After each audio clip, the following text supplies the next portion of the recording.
Хүн төрлөө. Эхийн хөвлөөс нэгэн хүй тасарлаа. Ариун буйнд нэгэн сүнс хүний биед халуун амьтээсээр ирсэн нь. Алтан дэлхийд хүмүүн заяа эсэнсэн нь энэ. Амьтээж ирсэн сүнс хүний биед оршоод алгуур намуухан унтаж амардаг. Энэ бол Замбуулан твийн жам юмсан ч. Сүнс нь унтаж амарч байх хэсэгхэн хугацаанд махан биеийн өсөж үндийн том болно.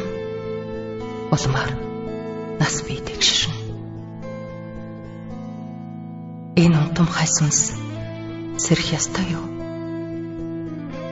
Эсвэл унтаж амарсаар байх хэрэгтэй мүү? Асуулт ариун ихээр ундрна. Хүний энхэн насны богинохон чөлөөнд асуултаас асуулт урган гарсаар хариултыг олохын завдалгүй дараагийн асуултууд ар араасаа биднийг нөмрөн авна.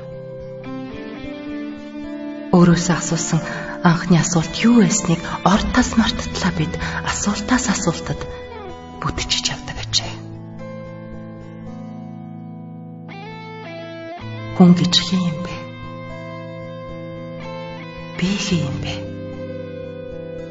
Энэ асуултын хариуг бид хайх ёстой юм шиг. Учир нь бидний хэн байгаа болоод хэн байсан гэдгийг гүн утгыг олж нээж чадвал ирээдүйд бид хэн болохыг яг үнээр нь хэлж өгнө шүү дээ. Одоо би хэн байна вэ? Ер нь би хэн болж явна вэ?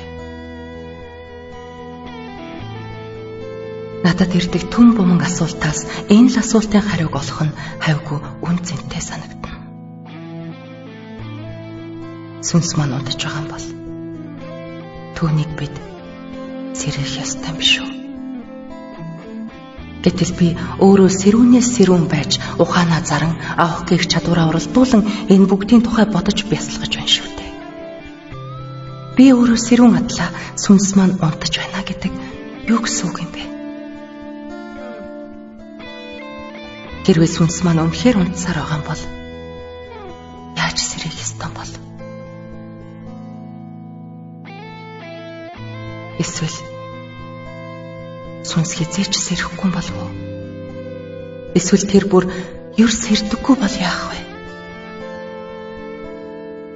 Бидний амьд сэрүүн байгаа нь сүнсний маань илрэл тэргэх. Амьд байгаа шалтгаан нь сүнс юм бол би тэгэд яг хий юм бэ? Би өөрөө сүнс юм уу? Таач мөн адил сүнс гэж юу? Бид яг юу юм бэ?